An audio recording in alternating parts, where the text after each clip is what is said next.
Hi, this is Dan Aykroyd. He's progressive. He's beautiful. He's thoughtful. He's intelligent. He's powerful. He's positive. He is Stephen Cuoco on Power 98.5 Satellite Radio. You're listening to Power 98.5, powered by United Angels Dream, your number one resource for public relations, entertainment, and multimedia. Contact them today at unitedangelsdream.com. Empowering listeners from the US to the UK. Live on air with Stephen Cuoco. How do you like that introduction, Tanner? Not bad. Not bad. Dan Aykroyd, the man. Oh, yeah. I love him. Iconic. I love having his face right there in my media kit. There you go. Exactly. Thank you to everyone for tuning in. You are listening live on Air with Stephen Cuoco on Power 98.5 Satellite Radio. All the latest and greatest in news, sports, entertainment, reality TV, and more. Looking forward to talking more about the project I recently got back from, was in San Francisco for about 2 weeks, filming Between Places, playing the character or the role of Jeff in Amir Jaffer's Between Places. Extraordinary director, producer, writer, challenging, exciting, and I definitely grew a lot from that experience. We have with us today, I can honestly say, and I don't care if I'm being overly presumptuous, but a new friend, now that I've acquired some sort of rapport with you, Mr. Tanner Beard. Shall I do the introduction properly? Yeah, that's well, you did. It's Tanner Beard. Tanner. Yeah. Tanner. Really? No, come on. No, nice to meet you, Stephen. Thanks for having me on, and it's been lovely to get to chat with you and a fellow thespian and jack of all trades as yourself. Exactly. And Tanner did ask me, what are these things behind me? Well, you know what? I got done paying for storage for 5 years with a lot of my stuff and being in multiple states. So I decided to bring a lot of my camera film equipment here. And these are all backdrops for photography. So that's what I was hoping they were like old, like vintage 1930s posters that are like too large to put anywhere. That was your collection of them, but it's just as good. Who says it's not maybe a little bit of that too? I don't want anyone to come here and believe it. Yeah, we'll talk about that. Tanner is an Emmy-nominated actor, producer, director, and writer, has steadily built a multifaceted career in the entertainment industry spanning film, television, and media production. As the CEO of Silver Sail Entertainment and co-founder of the Mammoth Film Festival, Beard's work has touched multiple genres, from westerns to comedies, and his influence continues to grow both in front and behind the camera. I'm going to say you are multifaceted, Tanner, where you are elevating everywhere, including social media. Well, when you write it, they have to believe it. So I just, no, I'm kidding. But how lucky am I to get to dabble in all sorts of the entertainment industry, moved out to LA just to be an actor. And then you soon realize if you want to have a career, you better start doing some other stuff pretty quickly. I'm sure you can speak to that. So whatever's making me movies and I'm getting to have fun, then that's what we're doing that day. But as a red-blooded American, it's a lot more fun to be in front of the camera as often as you can. Oh, well, that's why I told you I took the leap of after 35 years getting back into acting, because I'm ready to make it about me now. I mean, I've got so much talent, embodied in bottlenecking, yeah. To where my head's exploding, just like, when is it my turn? When is it my turn? The great thing about the occupation of acting is it doesn't matter what age you are. There's always a role. There's always a story to be told for any person, any age on the planet. So it's amazing. We've got to talk about, you're in Texas right now, or where Atlanta. It's shooting a movie in Atlanta currently, and then I'm back to Texas within a couple of days. But it's great. My family was able to come down, so we're getting to experience the big ATL. It's actually lovely here in Atlanta, but I'm in Fort Worth, Texas right now. How do you like it? Atlanta or Fort Worth? Both.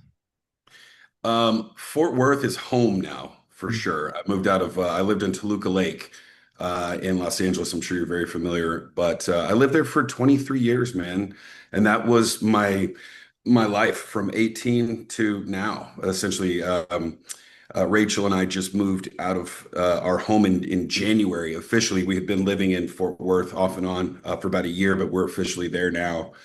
And it's just, man, it's just more my speed. I'm from Texas originally, from Snyder, Texas. Shout out to Snyder High School. But anyway, it's just my family's close to there. Our ranch is close to there. It's not Dallas, it's not Austin, and it's just like I said, more my speed. And obviously, what Taylor Sheridan is bringing to that area makes me feel like I didn't turn my back on Hollywood. I just evolved with it, and just like I said, it's just a lot more my pace there. I'm not too impressed with the current condition of Hollywood. Hollywood's just a museum to me now.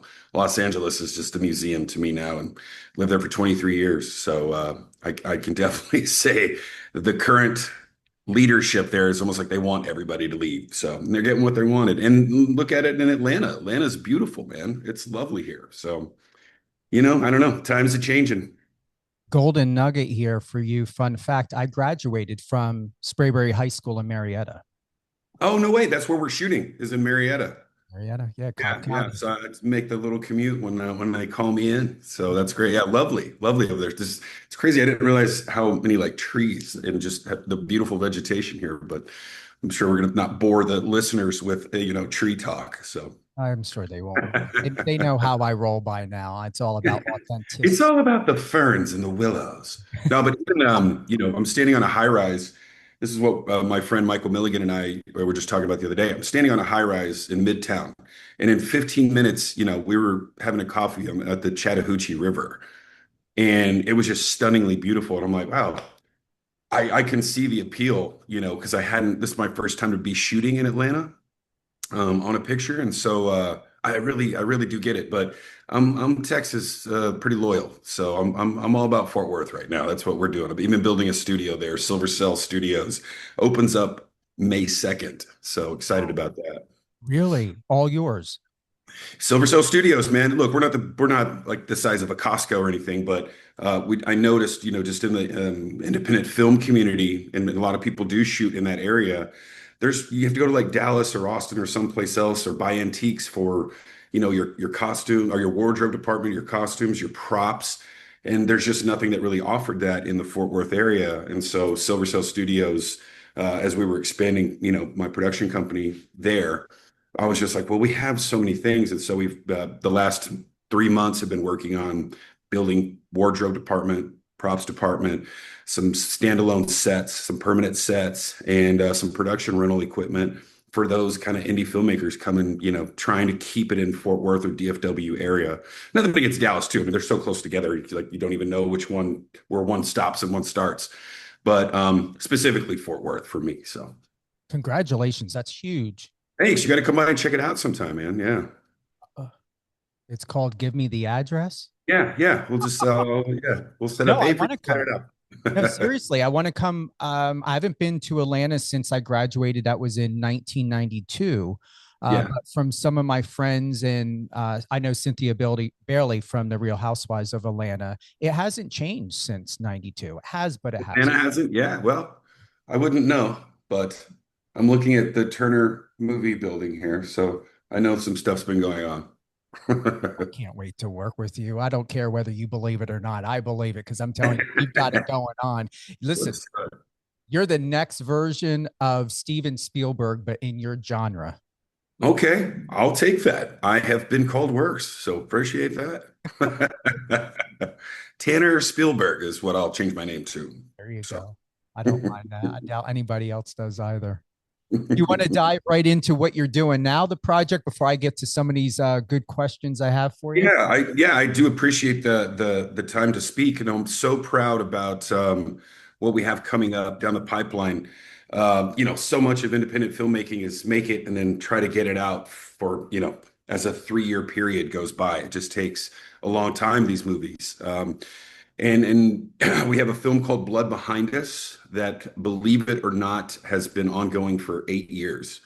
This movie, it's a testament to every filmmaker that's been a part of it.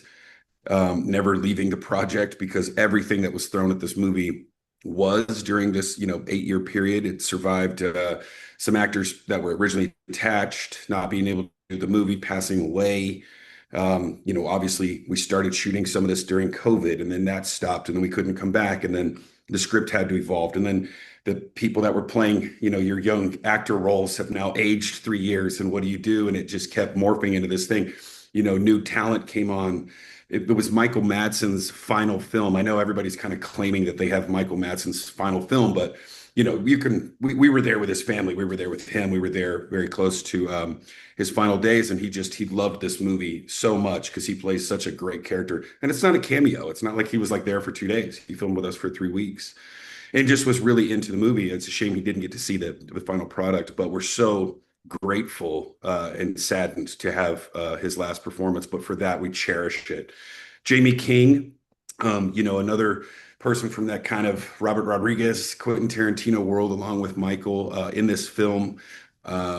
Brendan Gabriel Murphy is just, he recently won the Tim Burton Visionary Director Award. So him at the helm, telling the majority of this story was just incredible. And I do have to give some props to a gentleman named Sean Hart that, started filming this movie back in 2018 when we started, or 2019 when we got started. But great actors in this thing. It's a story that nobody's really ever seen because it kept having to evolve.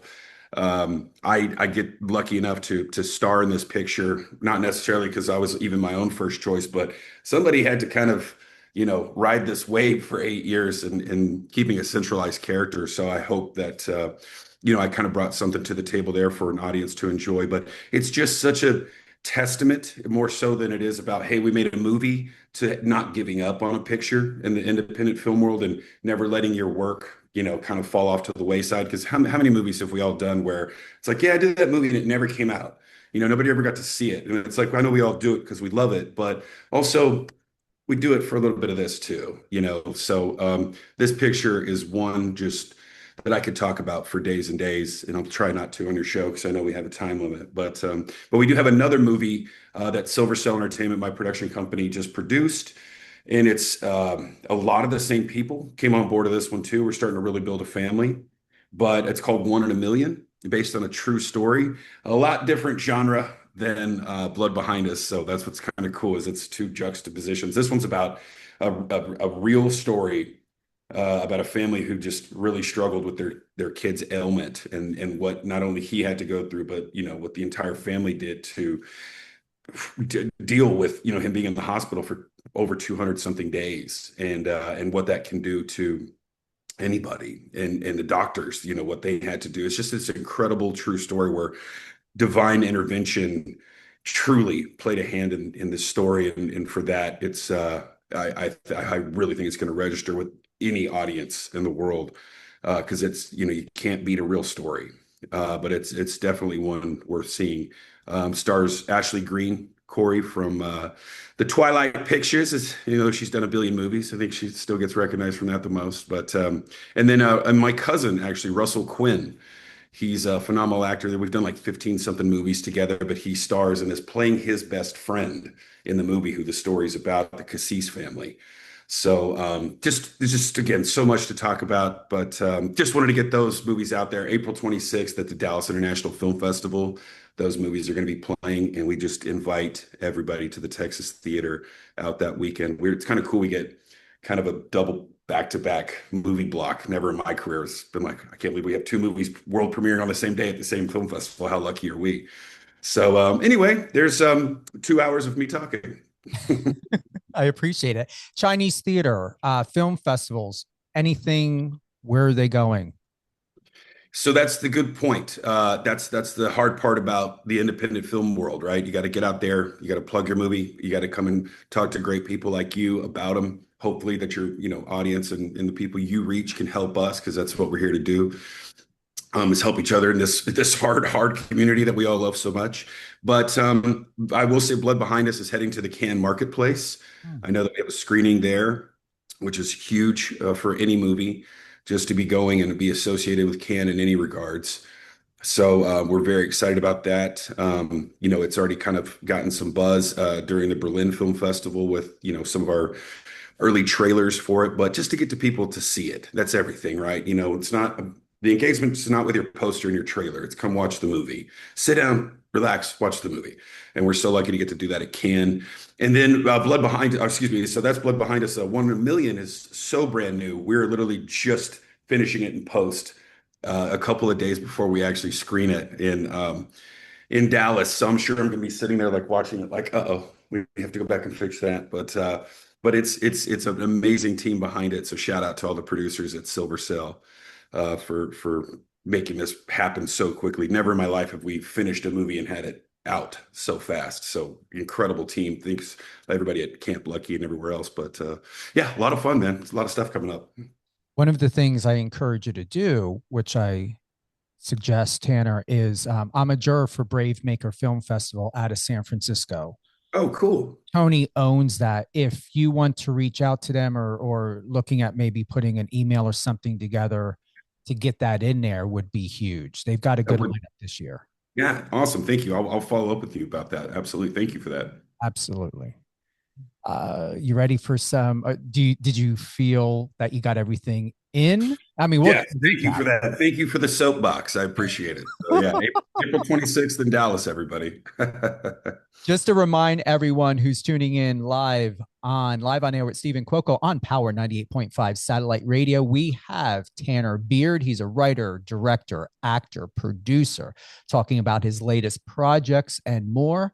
If you end up missing this episode at all, you can head on over to any of your favorite podcast platforms and check this episode out. It will air again. Check the local schedule on either power985.com. Download the app. It's available on Alexa, all for free. Don't complain. No membership required. All free for you. You ready?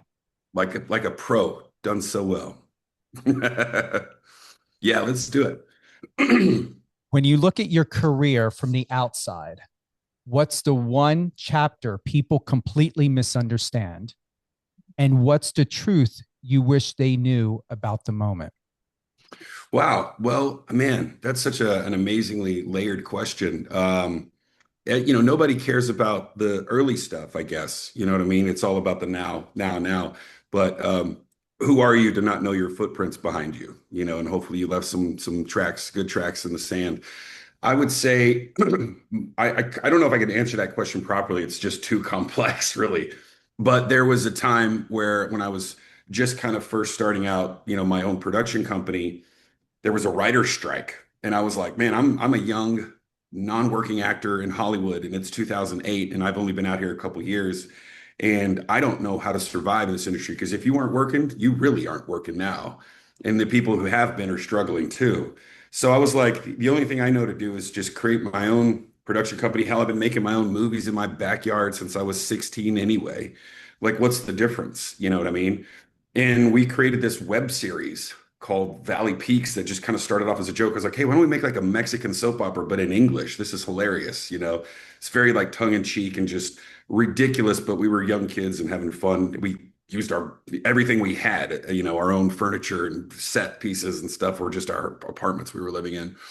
But it really became like a film school, and working with like-minded individuals and understanding how passion can facilitate more than a budget can sometimes. You know what I mean? And to learn that very early just made me want to kind of repeat it, work with the great people. I like the independent film space. I think we all strive to want to be in Marvel movies and stuff because they're what we consider glamorous, or at least I do.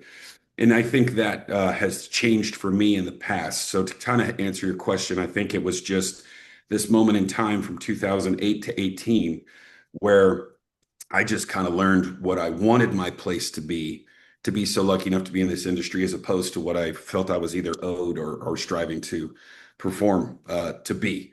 I just love the genuine storytelling aspect of like independent films. And don't get me wrong, man, again, I'll never stop striving to go and do bigger, better, faster, stronger. But I do love the community of where I'm at and the people that I work around and have for the last 20 years. So perfectly expressed. See, you got the question. Yeah. You've built a reputation for creating opportunities rather than waiting for them. What's a door you opened for yourself that completely changed your trajectory, even though it terrified you at the time? Yeah, thank you for that. I'll never forget it. I was so lucky I got to do 4 movies with Terrence Malick at a very early age. I was in my early 30s or just turned 30. And I feel like I had no business being even mentioned anywhere near that or at that production level. But I had done a movie called Hellion with Sarah Green, and I was able to speak to her, and she really liked just the way that movie went and the way we went about it. And it was kind of a terrifying jumping off point for me because I didn't really know what I was doing with these massive I mean, the people that started these movies was like Christian Bale, and Brad Pitt produced one of them, and Natalie Portman, Kate Blanchett, Michael Fassbender. It just sounds like I'm going down the top 100 of IMDb right now, but this is who Mr. Malick was working with. And so I got to just kind of take a step back from like where I thought I maybe wanted to go as an actor and just say, man, what an amazing opportunity to just go learn some stuff real quick. But I will say I forfeited about 2 or 3 years of trying to like audition and get a manager and play the Hollywood game and find that avenue as, an artist, I guess, so to speak. But I learned so much by just taking a step back and learning how to kind of produce movies, what gets them done, what doesn't get them done. No matter how big a name on some of these projects, they still have to tackle the same hurdles. And also as a producer, what you learn is you just kind of have to go in a straight line and deflect every single problem that comes your way, and you're just putting out fires, putting out fires. And to learn that there is no way to do it except for to get it done is probably the most valuable thing I learned at that pivotal stage of my life. Because you got to think like from 30 to 33, like an interesting time in any human's life. I think it's a giant transition period. You're going into your 30s, you're not at your 40s, but what are you doing? You know what I mean? You're getting experience, but you don't have experience at this level yet. So hopefully I just took like a huge leap of faith and it worked out. But now that I'm 41, I feel like that was the most critical decision I had ever made, was to actually take a step back and continue to learn more, because you don't know everything in this business. And man, some great teachers there. You know what I mean? So pretty incredible time of my life that I'll definitely cherish, sitting on the Berlin red carpet next to Christian Bale and Natalie Portman. Like, what am I doing there? The picture actually proves it, because I learned that when you do like the turn, I didn't necessarily turn. And so then I lost my place in like the long line. And then when I turned back around, and everybody was already facing the other way, and I'm trying to get my picture taken. And then I just kind of like edge up behind Natalie Portman after that, because I didn't know where else to stand. And it's the most ridiculous picture ever. And I always try to humiliate myself with that to anybody. I'm like, go look at this picture at me, the second round at Berlin Film Festival in 2015. I look like I snuck onto the red carpet after that and was just kind of peeking over because I lost my place in line. The learning curve, it's important. I can find that photo if I Google it, right? Yes, you will. Yeah, just Berlin Film Festival, Tanner Beard being a out of place actor. If your life had a blooper reel, what's the scene that would make the audience laugh so hard they need a moment to recover? I almost shit my pants in a death scene one time. I farted on set, and it was probably the funniest thing in the world, because it's this death scene and it was like one of my first movies. But I wanted to do this like I got stabbed, and I wanted the audience to see it in my face, but they heard it in my ass. So just came. Yeah, it was the funny, and like I'm not even ashamed. It was hilarious. Like I'm kidding. If you can't point a finger at yourself and laugh, shame on you. It was the most embarrassing thing ever, but it was also so funny. Sorry, I keep getting 1,000 texts. It was the funniest thing ever, and I was just like, well, can't use that take. But it's, what are you gonna do, man? You're just. I was going for it in a very vulnerable moment, but the chili dog I think I had for lunch also made me even more vulnerable. Oh, that was daring. That's daring. It's 25.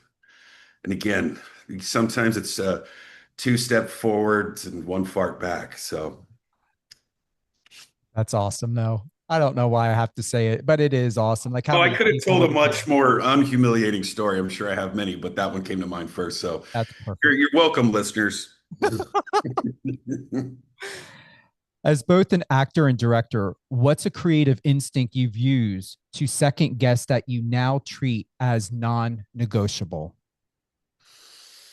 Well, I just hate it when everybody's not recognized on the crew. You know what I mean?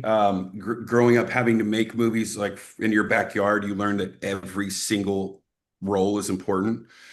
I think as a director, I get so involved in like, what is everybody wearing and why? What is the set color of this room and why? What down to like, did they clip their fingernails that morning and why? You know what I mean? And maybe it's just either micromanaging is a problem I have, but it's, if you collaborate with everybody on every single part of it, then it makes the symphonies a little bit better. You know what I mean? Like you can be the orchestrator as the director, but at the same time, it's like if you sat with the violinist and you talked about certain elements of like, hey, in this spot, why don't you guys come up with a riff right here? Because we can, you know what I mean? There's a moment that transitions into the cellos that you guys can come up with. You don't need me for it. I've already given you the direction. You become the artist.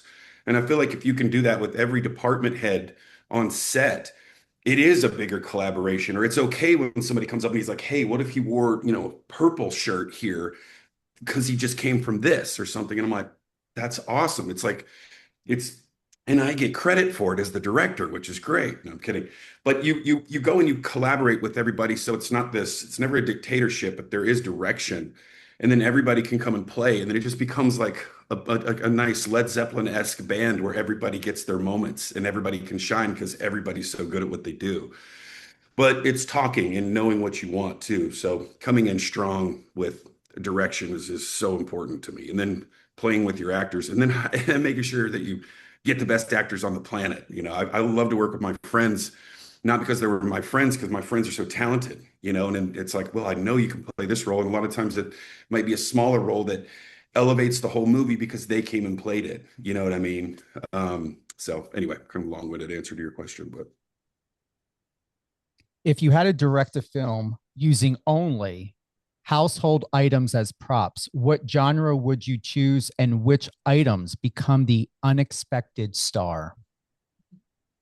probably a lamp because you're going to need to light it cool, So I gotta find a cool lamp, and then if it's cool enough, that lamp can become a character. But it's both things that you need: light, story, and history. So you find a lamp that tells the period, and you light with it. You can use it for shadowing and telling a story any way you need. That or just a solid toaster, Who doesn't love a solid toaster? And a toaster, depending on the material, will illuminate. It's got to be a reflective toaster so you catch the natural light off the window and it lights their eyes. That's an amazing question. I don't know. I probably have a horrible answer, but I'm going to go with awesome lamp. I don't know. I respect that. And I was wondering exactly what sort of item you would pick. And it's perfect. For you, it's perfect. That answer. Huge lamp guy. Huge lamp guy. What's a moment on set, either in front or behind the camera, where you realized you were no longer the same artist you were 5 years earlier? Man, that may have even happened recently. I am so God blessed to be on a show called Landman. I don't even know if I'm coming back or what's happening. Nobody gets to know about Landman, so I just sit and I'm thankful for where I've been at it.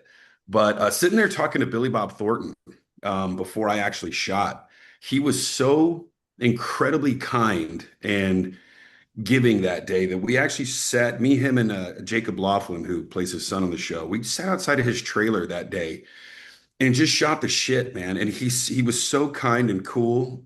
We could talk about, things outside of the business, like some people that we had, had mutually known in the past. There was a gentleman named Powers Booth that's from my hometown, great actor, and I know was a good friend of his that had passed away several years ago. And I was just like, man, do you have any cool Powers Booth stories?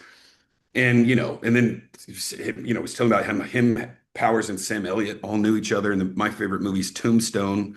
which all three of those gentlemen are in. He told me how he got on Tombstone, and it was just like a very kind of surreal and cool moment because, not only is he the star of this show that's one of the biggest shows in the nation right now, but it's still just Billy Bob Thornton. I mean, he's larger than life and just cool as hell. Probably one of the coolest people I've ever met. And I got to say, Ethan Hawke, I just recently worked with, and he was right up there too, man. It was like those kind of life-changing moments to where, again, it's always learning, just learning from the greats and getting yourself in a position to where you can even share the screen with them is such a blessing. But you just never, I try not to take it too serious and just try to be grateful for it so I can continue to do it. If I think about it too long enough, I don't think I could live it. I'm not there to reflect yet, but to reflect now, those guys are two very special individuals that I'm very, grateful to have gotten to know and share the screen with, for sure. It's on record. Season 3 is coming back, right? Oh, it's coming back. Yeah, I think they start shooting in August. Well, you're supposed to be in it. You should be in it. Let's go. I'll have Hey, a chat with I wasn't even sure if I had died in the second one. They don't really tell me a lot, which is kind of nice because then it's so fresh when you get it. I hope you are. I really do. Me too. Me too. Let's go. Mm-hmm. If someone studied your body of work like a map, what hidden theme or personal truth would they discover running through every project, even the ones that seem unrelated? Man, well, I hope they don't seem too related. I like to play a completely different. Maybe that's what it is. I truly try to dive in and make myself as unrecognizable as possible in each role, even though with this big dumb body, it's hard to hide. So I'm not gonna be playing any doctors with this 6'6" frame, but yeah, maybe that's just it. Is that you might see the similar face, but it's not the same person. That's what I hope they take out of it. Because if you see me and you know that it's me, then I haven't done my job very well. If you watch me in 4 things and say like, oh shit, I've kind of forgot that was the same guy. That's what I'd hope you take away, is getting lost in the performance as opposed to recognizing like, oh, that's the guy from so-and-so. I like it when they're like, wait, you were in what? I don't, even when we got on, you're like, oh, you don't look like I thought you did. I'm like, great. That's the idea. Because if not, then you get typecast and I get typecast anyway. I'm like, it's blue collar or villain or something. But dude, I just want to go play like a sword wielding Viking, but I'd have to move out to Ireland or something for that. I'm living in the wrong country to go play, swords in Scotland. So just doing my oil field pirate stuff right now. I would want to see you in something endearing where you are, whether it's blue collar or anything, however, you're a man that's struggling, but yet you have faith. You know what it's like to endure, and you adopt a child that no one wants.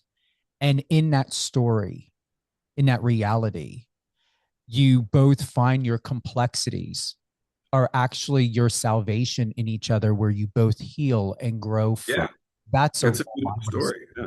Yeah, I appreciate that. Well, maybe Blood Behind Us will be up your alley because you hit about 9 out of the 10 on that one for sure. That's probably the greatest thing I've ever been able to do was Blood Behind Us. It's such also getting to shoot over the course of 8 years. This character is on a trajectory that you just don't see coming, and I think the audience is like, wait, I thought he was. Oh wow. Oh okay. So to get to play that, I appreciate that. But yeah, this is just got to get that damn thing out there. Oh, you're going to be fine. You've, and I'm not just saying this to say this, and I'm sure you should know by now after our interactions before this, you're ready. You're ready. Appreciate it. Yeah. The number one recommendation I have is, you're not all over the place, yet it's important that other people who you have conversations with don't leave the conversation assuming you're too busy, too preoccupied, because the way conversations go, these conversations are not being had because people are quick to assume, to stay safe, to not either offend or overstep by thinking, oh, Tanner's busy, he's got these projects, why offer him a role?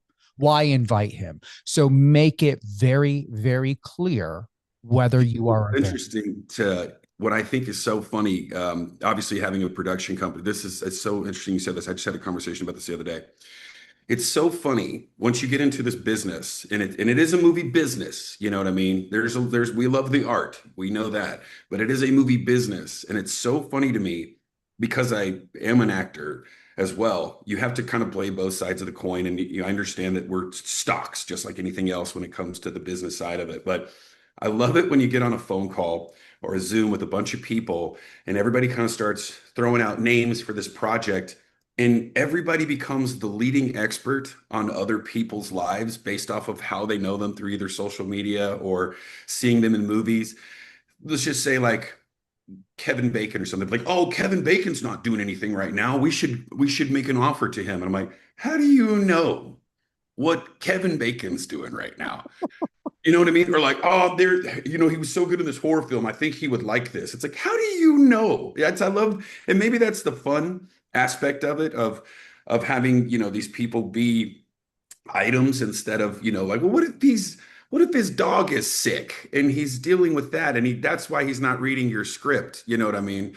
Maybe he's going to his like son's concert or something. You know what I mean? It's like, that's why they're not reading the script. It's always the wildness of a producer's imagination is always just such a funny aspect of things. But I just love how people become the leading experts on other people's lives and why they would or wouldn't do their movie. But anyway, I just wanted to highlight that. well, here's the proof.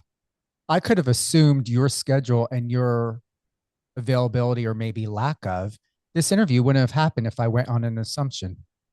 True. Yeah. And, I appreciate you reaching out and actually saying like, hey, let's just chat directly, because I am a bit on the schedule, but guess what I'm doing today? Nothing. I'm not back on set till tomorrow. It's Monday and I'm chilling. So I appreciate you just being a normal human about it. Not everything has to be done through an assistant or a secretary. So thank you. You're welcome. What's the most hilariously inaccurate assumption people has made about you because of a role you played or a photo they saw online? This hasn't happened in a decade, but the very first movie I did, I played an Irish person, and I don't think the accent was bad, but it's the worst part of Ireland's accent. It's like the Cork, County Cork, Ireland accent. It's all whiny all the time. I did that one instead of something cool because I researched the character was from Cork. And then when I would meet people that saw the movie, they'd be like, oh, you're not Irish. Oh, your accent is awful then. But when I was Irish, they were like, yeah, that guy's Irish. But I'm like, I'm confused. Did I not fool you? I know the accent's annoying, but it's even to other Irish people, I've been told this is not me making an assumption. This is years of research. But they're like, oh, you're not Irish. Oh, well, I don't believe you now. And it's like, well, I think I had you before you knew me. Again, I don't want people to, like, stay Irish then, because then they'll like the story more. But yeah, it hasn't happened in a long time, but there was an assumption that I was from Ireland for a while. And that was kind of fun until that ran out. Also, people meet me and they're like, holy shit, you're huge. I'm like, yes, I'm a giant human being. So 6, right?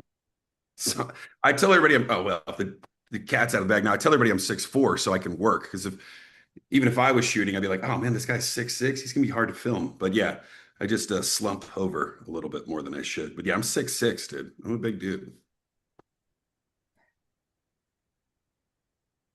I don't know if I want to. Where I would like to pick the best of the best. I'm going to go with this one. What's a risk you took in your career that didn't pay off the way you hoped, but ended up teaching you something you now consider essential to your craft? I made a documentary about Bone Thugs and Harmony that I kind of put all my eggs in one basket in with my production company. And I do feel like that from like 2015 to 19, we spent making that documentary off and on. It was obviously not a lot, but it was a lot of time spent dealing with music industry that I did not know. I didn't realize how corrupt the music industry was. It was an incredible personal experience. I mean, dude, I got to be on the road with Bone Thugs and Harmony, which, I'm just a small town kid from Texas. I grew up kind of listening to them. I was a DJ for a while. I was into all music, but who didn't love some Bone Thugs? You know what I mean? And I just couldn't believe that, like, what we were getting to do with them. And in the meantime, we're like getting to make music videos for them and just a lot of different avenues of getting to meet so many different people through, being on tour and stuff with them for a while. But that movie never came out. There was some complications with the music contracts and getting the signatures of 28 people in one song and it was all just journalism. But we just learned that we made a great movie, but unfortunately we weren't able to get it going on the music side that made sense without dumping tons of money into it that didn't make sense as a documentary. So we were able to screen it at a few festivals and stuff, but ultimately it never came out. It's called Sons of St. Clair. And that I don't even look at it as a failure. I don't, but it was really just a personal learning experience that I can take everything. It's almost like what not to do. Sometimes you need a big kick in the face failure to just really accent what does work and you appreciate it more. You know what I mean? You can win a Super Bowl, doesn't mean you're not going to come and play back next year. And even if you don't make it back to the Super Bowl, you may be there in 2 years after that. You know what I mean? I mean, look at Tom Brady's career. He could have stopped several times after his victories, so to speak, and it just wasn't enough. Spielberg could have stopped after Jaws. There's a lot of things that just, sometimes failures don't make sense at the time, but we did make a good movie. It was a great film. I wish more people could have seen it, but that's the business, man. You know what I mean? Where you've got exceptional projects coming out now. Thank you. Thank you. I hope so. I hope they register with an audience. Very excited for them to see them finally. A lot of seed planting,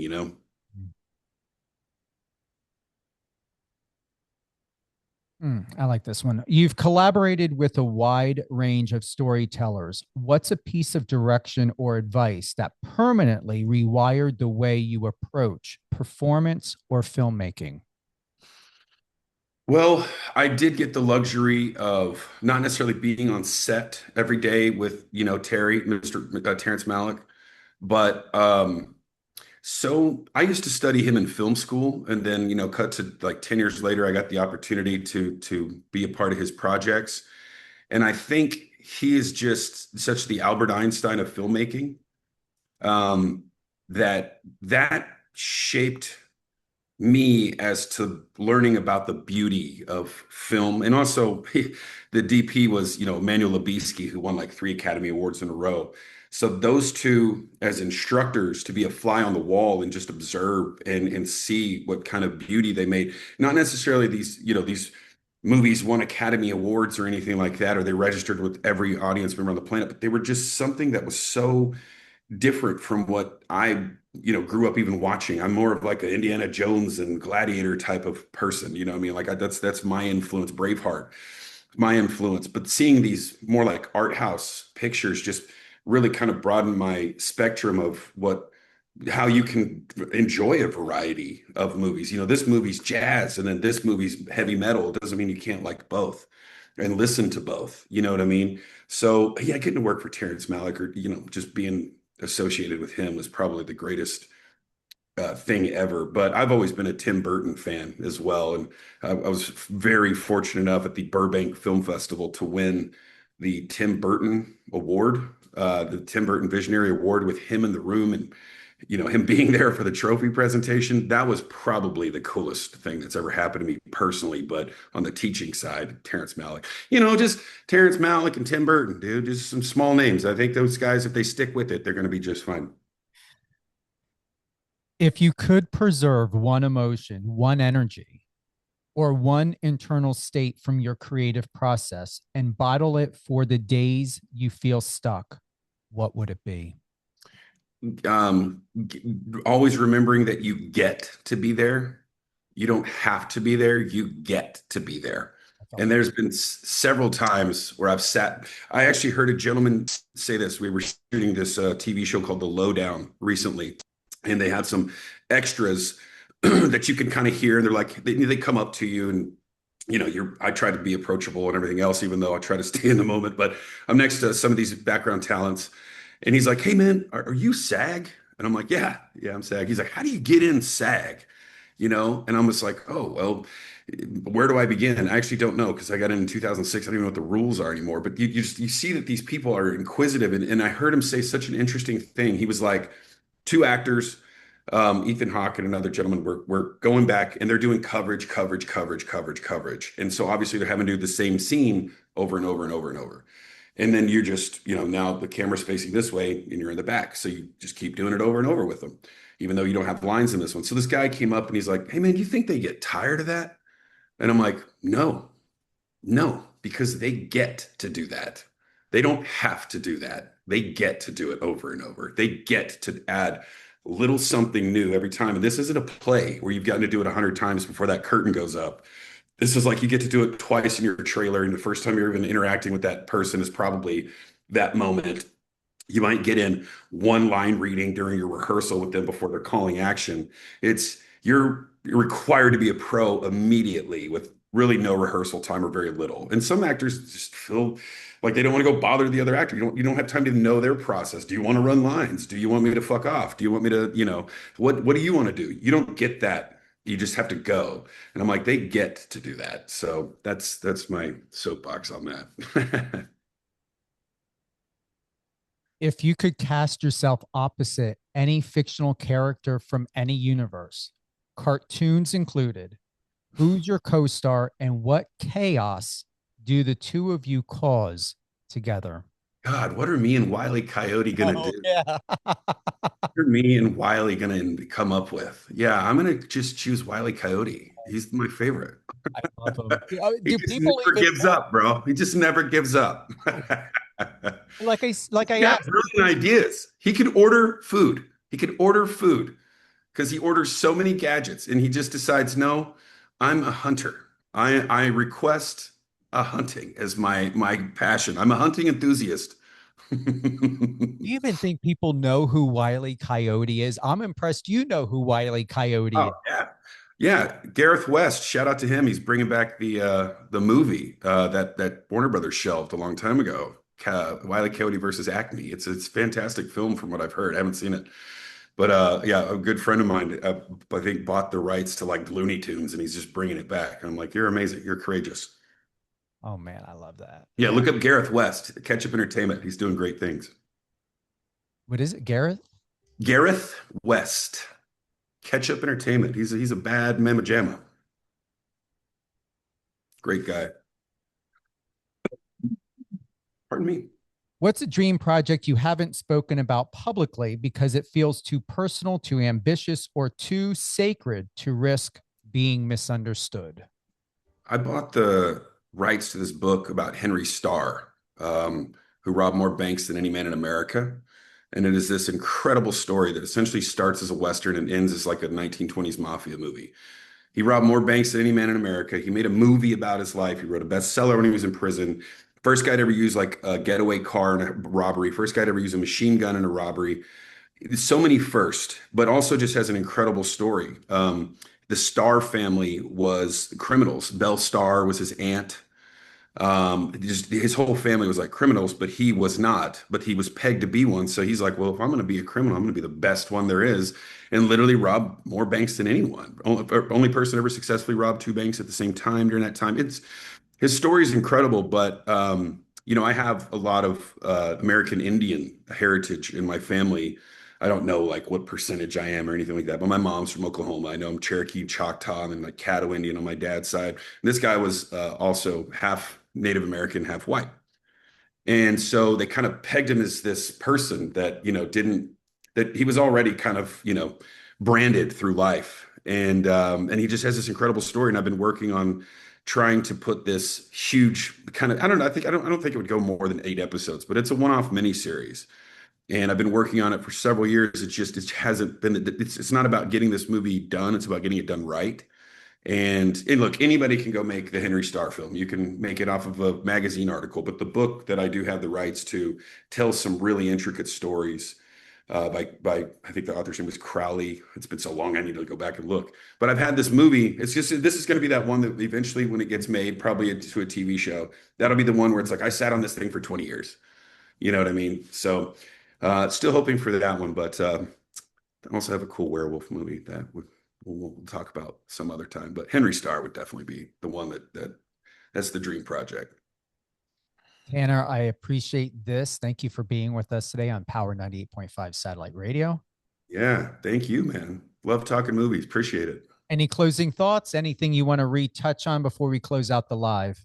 Man, just if you're on the Instagram, guys, you don't need to follow me. I'm pretty boring, but it's at Tanner Beard. But follow at Silver Cell Entertainment. Check out Silver Cell Studios in Fort Worth coming up pretty soon. We're heading to the Dallas International Film Festival with Blood Behind Us and One in a Million. We got a really cool movie called Once Upon a Time in Texas hitting that in a couple months. So just stay followed up and keep loving independent films and supporting it. And thank you, Steven. Appreciate you. Stay with us. Going to close out right now. Thank you to everyone who's tuned in to Live on Air with Steven Cuoco on Power 98.5 Satellite Radio. Also, Biz Talk Radio. All this and more on power985.com. Download the app. Tune in on Alexa. We are available also on Streama, MyTuner, Live FM Radio, and more. With us today, Mr. Tanner Beard, an Emmy-nominated actor, producer, director, and writer, has steadily built a multifaceted career in the entertainment industry, spanning film, television, and media production. As the CEO of Silver Sail Entertainment and co-founder of the Mammoth Film Festival, Beard's work has touched multiple genres from westerns to comedies. His influence continues to grow both in front and behind the camera. Latest and greatest available Live on Air with Steven Cuoco on any of your favorite podcast platforms. I like to re-emphasize this is a radio show, not a podcast. We just happen to be there in case you miss opportunities like this to join us live on Power 98.5. Be well, live well, have a great day. Summer is approaching, and check out everything all Mr. Tanner Beard. Take care.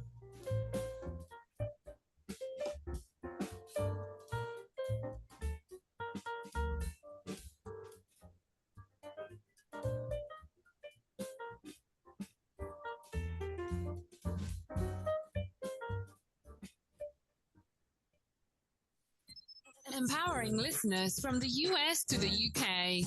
Live on air with Steven Cuoco.